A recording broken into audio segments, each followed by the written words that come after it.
ఉన్న చోట ఎంత పేరొస్తే ఏంటి, అడపాదడప పొరుగున కూడా పేరు రావాలి కదా. ఎలాగోలా అక్కడ అవకాశాలైతే వచ్చేస్తున్నాయి కానీ వాటిని నిలబెట్టుకోదగ్గ పేరు తెచ్చుకోవటం మామూలు విషయం కాదు అని అంటున్నారు కృతి సనన్. జస్ట్ అని ఊరుకోవటం లేదు, పేరు తెచ్చుకోవడానికి వేరే లెవెల్లో ప్రయత్నాలు చేస్తున్నారు. కృతి సనన్ అనే పేరు మనకి అస్సలు కొత్త కాదు. కెరీర్ స్టార్టింగ్ లోనే నాగ చైతన్యతో కాస్త నిలదొక్కుకోగానే మహేష్ తో నటించారు. అప్పట్లో అవకాశాలైతే వచ్చాయి గానీ హిట్టే పలకరించలేదు ఈ బ్యూటీని. తెలుగు ఇండస్ట్రీకి కొన్నాళ్లు గ్యాప్ ఇచ్చిన కృతి ఈ మధ్య ఆదిపురుష్ చేశారు. అయితే మేము అనుకున్న మర్యాద పురుషోత్తముడి కథ ఇది కాదంటూ సినిమాని ఆదరించలేదు ఆడియన్స్. దీంతో కృతి మరోసారి నార్త్కే పరిమితమయ్యారు. ఉత్తరాదిని ఓవైపు నిర్మాతగా అడుగులు వేస్తూ మరోవైపు నచ్చిన సినిమాలు చేస్తూ కెరీర్ని కంటిన్యూ చేస్తున్నారు.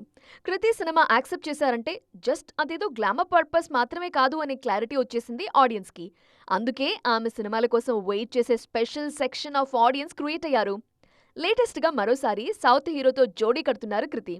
ధనుష్ హీరోగా రూపొందుతున్న తేరే ఇష్క్ మే మూవీలో నటిస్తున్నారు. ఈ సినిమాతో ఎలాగైనా సౌత్లో ప్రూవ్ చేసుకోవాలన్నది ఈ బ్యూటీ టార్గెట్. నవంబర్లో రిలీజ్కి రెడీ అవుతోంది తేరే ఇష్క్ మే. హిందీ, తమిళ్ ప్రధానంగా రూపొందిస్తున్నారు మేకర్స్.